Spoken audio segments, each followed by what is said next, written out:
Good to see everyone here this morning. Let's open our Bibles to Revelation 5, and we'll continue our study here in just a moment. And before we begin, Billy, could you lead us in an opening prayer?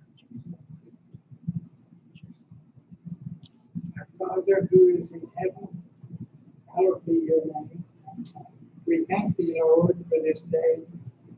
We thank thee for this opportunity to be here, that we may study thy word and worship thee in spirit and truth. Please be with each and every one of us as we forget the cares of the world and concentrate on your word. Be with each and every one of us. Guide us. In Christ's name we pray. Amen. Amen.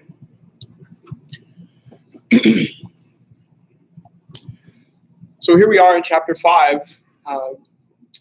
Again, in this throne room scene where we see God seated on his throne. And, we've discussed before how one of the purposes of these chapters that we're reading after these letters that were written to the seven churches of Asia, to one of the reasons in giving these visions of what was going on in heaven, both in chapter 4, chapter 5 that we're studying now, was to give the reader confidence that God was in control. That even though all kinds of different things were going on in the lives of these people, that through John's insight here into heaven, that God is in control, he's being worshipped, his will is being carried out. And I think that's an important thing to remember as we continue to study Revelation. Even though we're not gonna get too deep into the whole book, I think that's still an important thing to remember. Even in these couple throne room scene settings that we see in chapter 4 and 5. And we discussed in our last class how the focus of this, even though yes, it's God sitting on his throne, which we read about in chapter 4. Here in chapter 5, he's still there on the throne, but now the focus is shifted, and it's shifted to what he has in his hand, which is this scroll. And Chris spent some time talking about about that scroll in our last class, and I found just in my own research on this, I found some things that I thought were pretty interesting that could help us kind of gain a little context into maybe the significance of it, the importance of it, because as we know and as was pointed out, the exact contents of that document we don't have it written out for us here exactly what was on the scroll, but we have indications on what that could be and what the purpose of it was. And we know we've read about things being sealed before. Oftentimes you would seal an important letter you were sending to somebody or an important document you were going to send to make sure that nobody tampered with it, and to make sure that that the contents of it were authentic, that they were true, that they were what they were supposed to be, what they were intended for when the writer wrote them. And here we have this document that has 7 seals, right? We know this. We've talked about some of the significance of numbers that we find themed throughout Revelation. But looking at the actual history of what these people what that would have brought to their mind, a seal with a scroll with multiple seals on it, was often reserved in ancient Rome for like contracts or somebody's will. Right? When you leave a will, what would happen oftentimes is you would have multiple witnesses that would be there to witness what the will contained, and then that it was sealed, and multiple witnesses would use their seal that they would have to seal it in multiple places,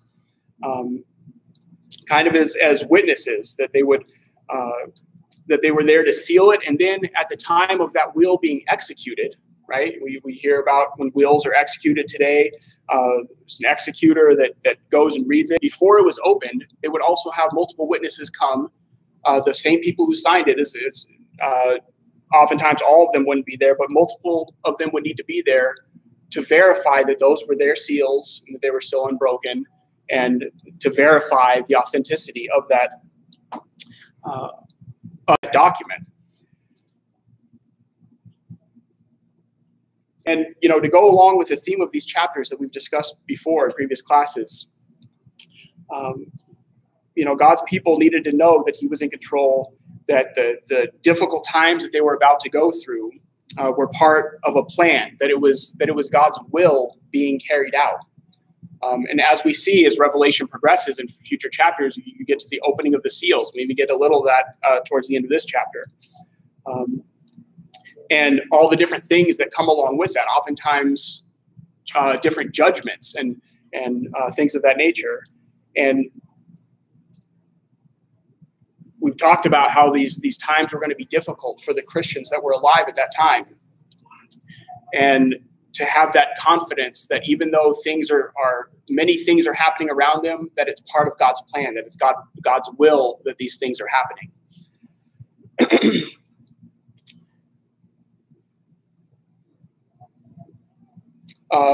Just as a brief review, verse 2 on Revelation 5, after we read about him, the one on the throne,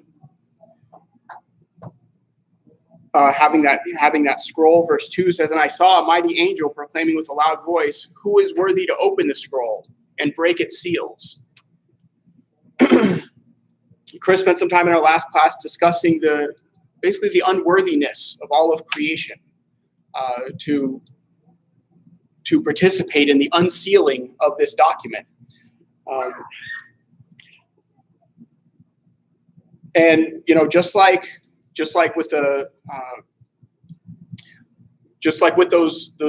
wills or those important documents in Roman times, there would need to be witnesses present in order to open that, in order to open the seal.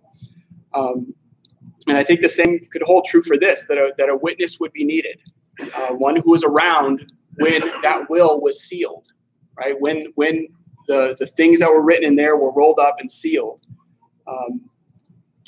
And we know even just from our past classes, when we look back in Revelation, if you're there, look back to Revelation chapter 3. Revelation 3. And Stacy, could you read verse 14 for us? "And to the angel of the church of the Laodiceans write, these things says the Amen, the faithful and true witness, the beginning of the creation of God." All right, so Jesus here describes himself as the faithful and true witness, right? Somebody who is who could be counted on and who is actually knows what's going on. He's been there with God from the beginning, has he not? When we look at that and we see that he was with God in the beginning of creation, he was with God before the beginning. Whereas no man can claim to be that. No man can claim to have been there. We see that very point being made to Job There's like 2 straight chapters in Job we could read about this, but let's just read a few verses from Job chapter 38.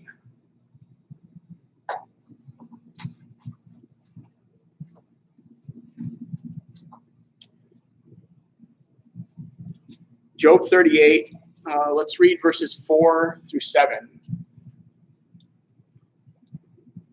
And Sean, can you read that for us? Where were you when I laid the foundations of the earth? Tell me if you have understanding. Who determines its measurements? Surely you know. Or who stretched the line upon it? To what were its foundations fastened? Or who laid its cornerstone? The morning stars sang together, and all the sons of God shouted for joy. All right, so and this same line of thought continues through the rest of this chapter into the next chapter. Where were you when I created these things? Where were you when I set the rules for the universe and how the clouds work and how the different animals and beasts were created and how they behave and all the different things that God did in his creation of this world, all the many things that demonstrate his power and his ability and his actually being there, him being eternal is another thing we learned from all these things, that he was there, whereas Job was not, and no man can say that they were there. They were there to witness those things. And we know many of God's plans had their root even before creation, even before his first instructions that he ever gave to man. He had plans. And we could spend a lot of time looking at that, but just for the sake of time, we won't get into that this morning. But the point of all that is that as we see in our main text in verse 3, it says that no one in heaven or on earth or under the earth was able to open the scroll or look into it. No angels, nor men or other beings that we may not even know about were found worthy. Or what does that mean, found worthy? None of them met the qualifications to be able to do that. None of them met the qualifications for opening the scroll. And you think about that, right? That there have been many. How many people do we look up to in history? Right? How many people do we read about in the Bible and look up to and just marvel at their faith and their obedience and dedication to God? And how many people aren't even written about in the Bible that were just models of faith and of obedience, of trust in God? Countless millions through history is what is kind of the culmination of all these people, that no one in heaven or on earth, under the earth, nobody who's dead, who's living, who's none of the beings that are in heaven were found worthy. And there's even more discussion we can get into about what that means to be found worthy and how that applies in our interpretation of these different things. But I think verse 9 gives us a pretty clear picture there. In the song that they sing, just to jump forward for a minute, look at what at least one of the things was that was needed to be counted worthy. Verse 9, he says in this song that they were singing, "Worthy are you to take the scroll and to open its seals, for you were slain, and by your blood you ransomed people for God from every tribe and language and people and nation. And you have made them a kingdom and priests to our God, and they shall reign on the earth." All right, nobody else could claim this. Nobody else had done this, and this is at least one of the things that were needed to be counted worthy to open this scroll that was in God's right hand. And we saw John's reaction there in verse 4, that he began to weep, and to weep loudly. Because no one was found worthy, that he was disappointed in that it was, again, you weep sometimes when you're hopeless, when you don't have that hope, or you're not feeling comforted, maybe when you're scared, right? And John kind of prematurely felt this when he heard that news, right? And you wouldn't want, if God had a will and it wasn't being carried out, it was being blocked by different things, right? Like these people, these Christians alive at this time might have thought, when all these terrible things were happening around them, like where is God in this, right? John weeps as well, But that's the reaction that these people, the Christians that were alive at this time, so that's not the reaction that God intended for them. And we see there in verse 5, one of those elders, read about the 24 elders that were surrounding the throne, said to him, "Weep no more." That his weeping was premature, that he shouldn't be weeping. Because the Lion of the tribe of Judah, the Root of David, has conquered, so that he can open the scrolls and its 7 seals.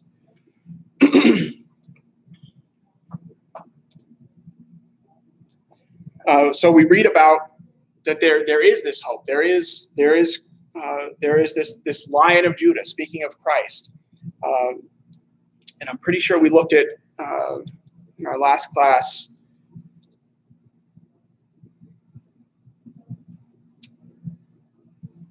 Actually, I don't know if we turned back to Genesis and looked at it, but let's go ahead and turn back to Genesis 49, just in case we didn't. I want us to look at this. Genesis chapter 49. See where this term comes from.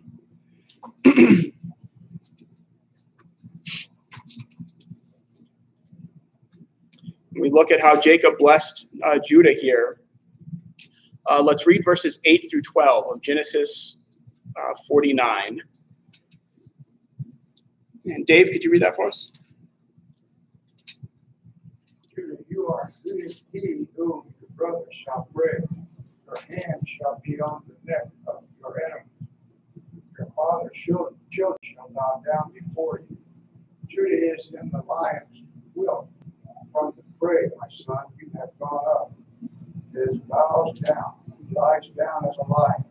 And as a lion, who shall rose of him? The sculptor shall not depart from Judah, nor the lawgiver from between his feet, until Shiloh comes, and to him shall be the obedience of the people. Bind his donkey to the vine, and his donkey's colt to the vine, vine. He washed his garments in the wine, and his clothes in the blood of grapes. His eyes are darker than wine, and his teeth whiter than milk. All right, so we see this. We see this blessing being given to Judah here, which carries on even past Judah. And we see him being referred to kind of what our main text is echoing there in verse 9, that says, Judah is a lion's cub. From the prey, my son, you have gone up. And it describes him there a couple more times, that he's crouched as a lion, as a lioness who dares rouse him. Right? That there's something very powerful about him, that he will be a ruler. And says that verse 10, that the scepter shall not depart from Judah.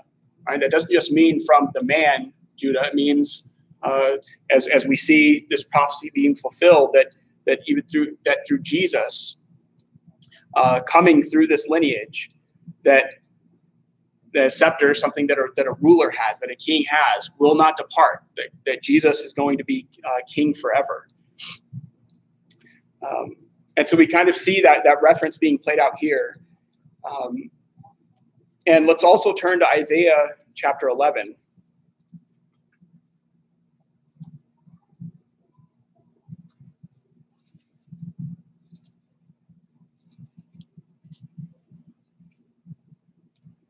Isaiah 11, let's read verses 1 and verse 10.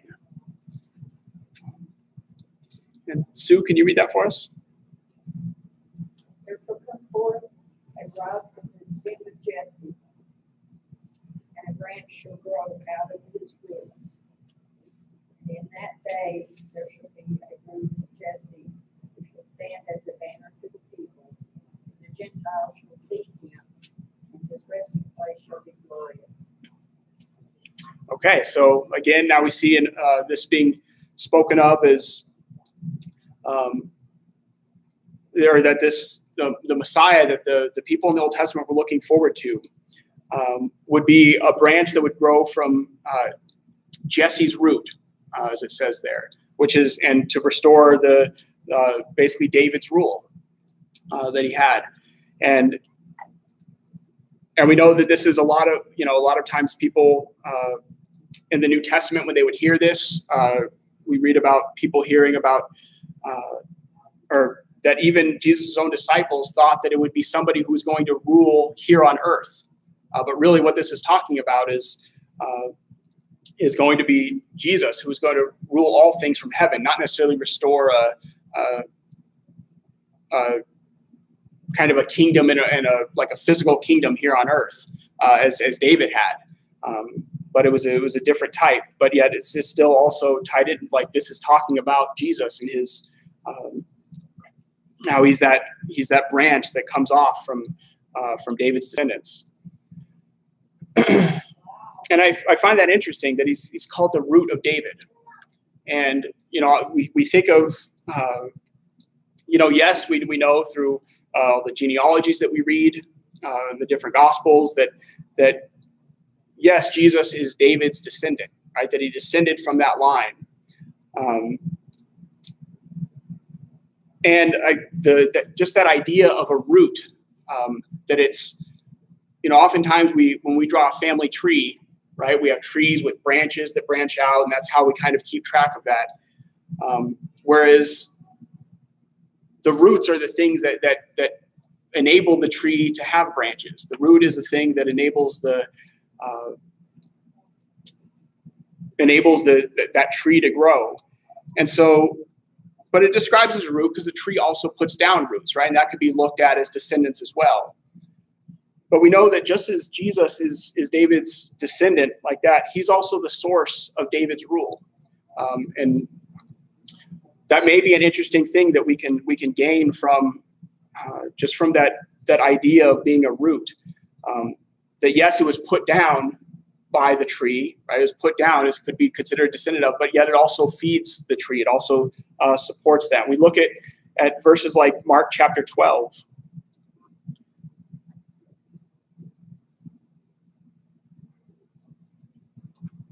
I thought this could be an interesting thing to think about in this context. In Mark chapter 12, let's look at verses 35 through 37. Brian, can you read that for us? Mark 12, 35 through 37. Then Jesus answered and said, while he taught in the temple, how is it that the scribes say that the Christ is the son of David? For David himself said by the Holy Spirit, the Lord said to my Lord, sit at my right hand till I make your enemies your footstool. Therefore David himself calls him Lord. How is he then his son? All right, so he asks an interesting question there, doesn't he? He says that how is it that David himself calls him Lord, so how is he his son? Right? So in one sense, yes, Jesus is the descendant of David, but on the other hand, he's also David's Lord. And is thereby the one who gave David his authority and who gave him the rule that he had. And so it could be seen to be kind of the source of that, just like a root would be a source of a tree. So maybe a root there in two different senses. Let's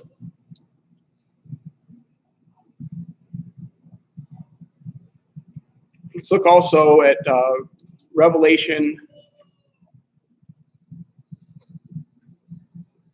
Let's see if I have this right.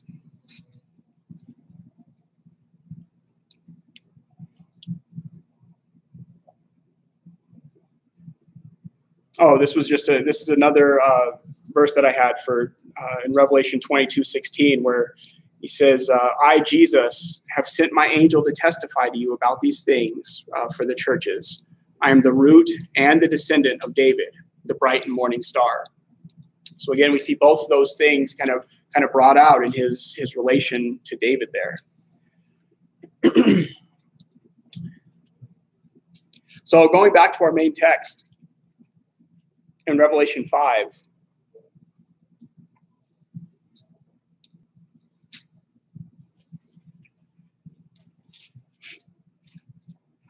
we have the reveal of this lamb that the elder was speaking of in verse 5. In verse 6, he says, "And between the throne and the four living creatures, and among the elders, I saw a lamb standing, as though it had been slain, with 7 horns and with 7 eyes, which are the 7 spirits of God, sent out into all the earth."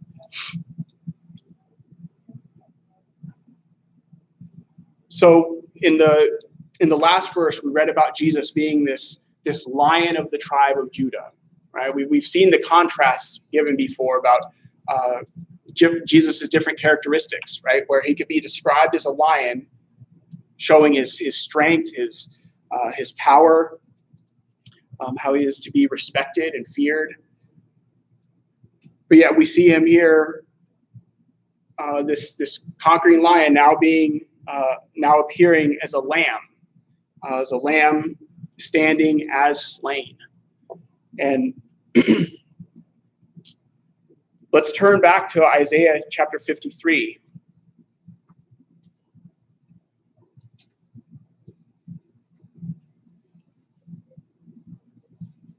Isaiah 53. We know that Jesus, as acting as God's servant, was led like a lamb to the slaughter. We've read that many times, and looking at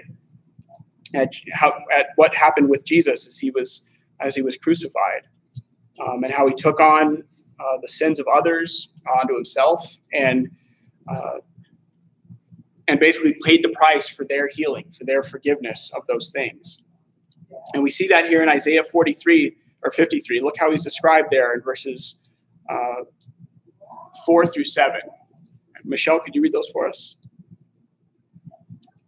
Surely he has borne our griefs and carried our sorrows. Yet he esteemed and stricken, smitten by God and afflicted. But he was wounded for our transgressions, he was bruised for our iniquities. The chastisement of our peace was upon him, and by his stripes we are healed. All we like sheep have gone astray; we have turned every one to his own ways, and the Lord has laid on him the iniquity of us all. He was oppressed and he was afflicted, yet he opened not his mouth. He was led as a lamb to the slaughter, and as a sheep before its shearers was silent, so he opened not his mouth. Okay, so we see him being described there, especially towards the end, as a lamb, in the way he allowed himself to be led to that kind of punishment, to that kind of end. Just like a lamb that's being led to the slaughter. He didn't fight it. He didn't,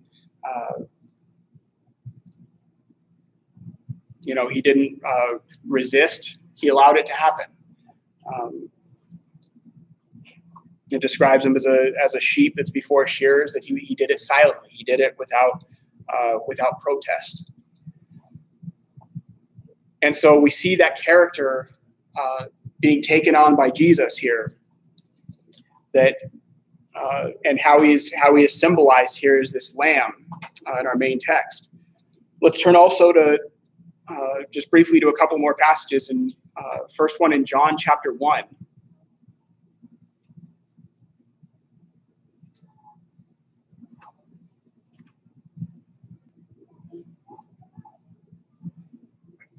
Look at what was said of him in there in verse 29. John chapter 1, verse 29. Barry, can you read that for us? The next day, John saw Jesus coming toward him and said, "Behold, the Lamb of God who takes away the sin of the world." All right, just kind of echoing what we just read in Isaiah, that he was bearing the sins of many, and describing him as a lamb. And here we have John declaring that when he saw him, that behold, the Lamb of God. Again, that symbolism being used for him. And lastly, in 1 Peter chapter 1, verse 19.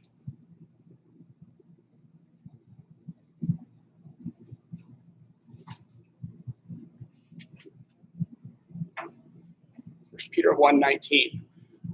Joanna, can you read that for us? But with the precious blood of Christ is of the Lamb without blemish and without spot. Okay, so again, like a lamb, but not just any lamb, like like a lamb that was perfect, a perfect lamb that didn't have spots, didn't have injuries. Something that was very valuable, especially to in the understanding of the people of that day. That was a very valuable thing to have, and that's how Jesus is described, as this lamb without blemish and spot.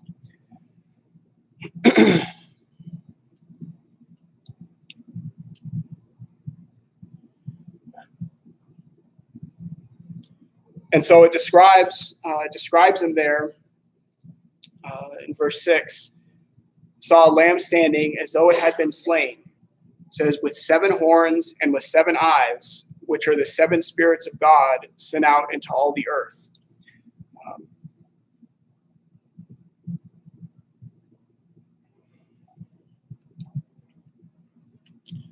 So the first kind of the description that we read there is, it says that he had 7 horns. All right, what would horns represent? Just natural, like in nature. Why do animals have horns? For defense? Okay. Yeah, right. Defense or offense, right? It's kind of the symbol of their power, right? When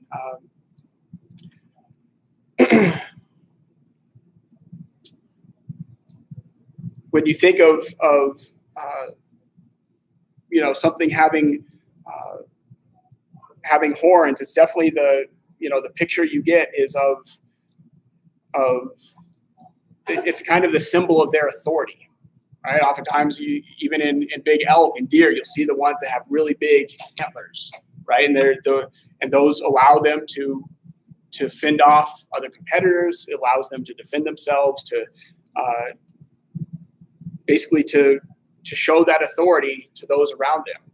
And we know that, as we've discussed before, that the number 7 being a symbol of something that is complete, that is whole. And so to have 7 horns is showing that Jesus, it's demonstrating Jesus' complete authority.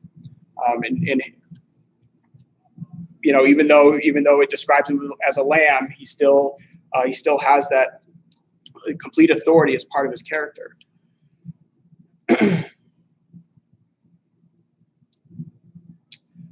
Let's see.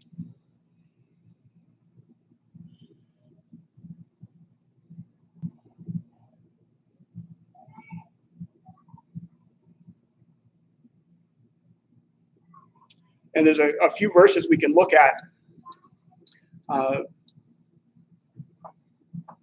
that give us a little insight into this as well. And the first one, let's look at Psalm 18, verse 2.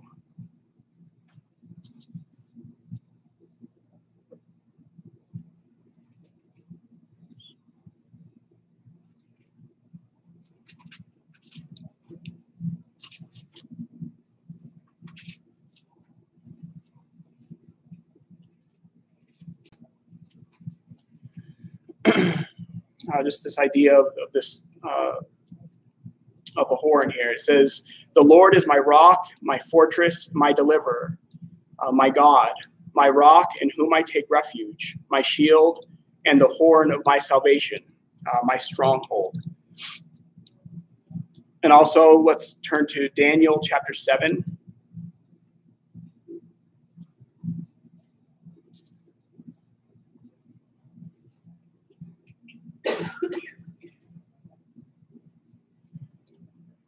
And in this particular vision, we see horns being used as well to represent different rulers or kingdoms. And in verse 24 of Daniel 7, it says, "As for the 10 horns," and giving this interpretation of this vision that he saw earlier in the chapter, he says, "As for the 10 horns, out of this kingdom 10 kings shall arise, and another shall arise after them. And he shall be different from the former ones, and shall put down 3 kings." Okay, so just pointing this out to show that we have the horns here representing this kind of authority or rule or the things that kings possess that could represent them in a way that made sense. And so we see horns kind of being used in that example there. And lastly on this, in Zechariah chapter 1,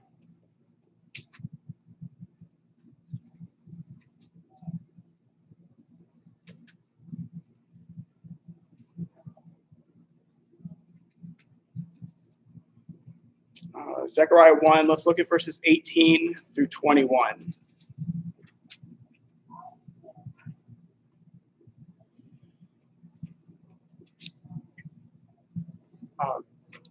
Chris, can you read that for us? Zechariah 1, 17. Yeah, 18 through 21. Then I raised my eyes and looked, and there were 4 horns. And I said to the angel who talked with me, what are these? So he answered me, these are the horns that have scattered Judah, Israel, and Jerusalem. Then the Lord showed me 4 craftsmen, and I said, what are these? And he said, these are the horns that scattered Judah, so that no one can lift up his head. But the craftsmen will come to terrify them and cast down the horns of the nations that lifted up their horn against the Lord of Judah. Okay. So again, we kind of see these horns being used in this very similar way here. That kind of gives us a sense of what they represent. In these kind of visions or in symbology, what they would represent when describing Jesus having them.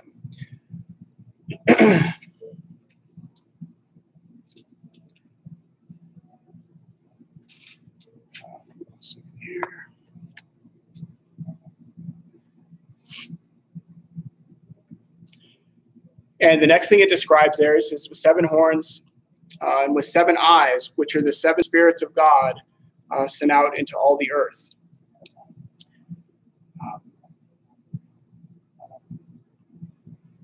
And we've read this similar description before of these 7 spirits of God, right? It describes them as having these 7 eyes. It says, which are the 7 spirits of God that were sent out into all the earth. And you may remember, if we look back at Revelation 1,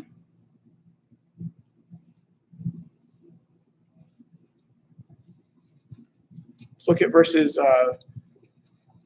4 through 6.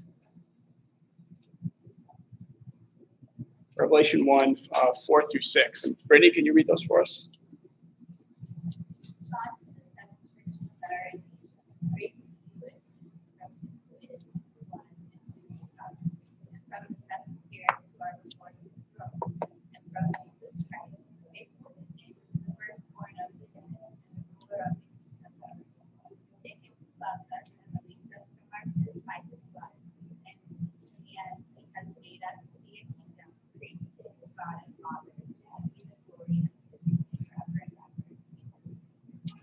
Okay, so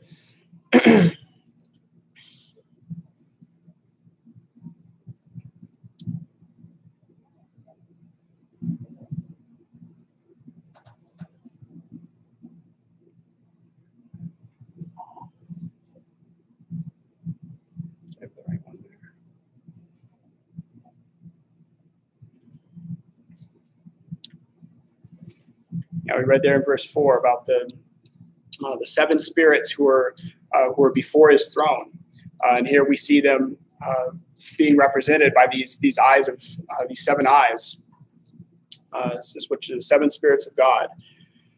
Oh, man. All right, we'll have to get more into that in the next class. Yeah, I appreciate everyone's attention and comments.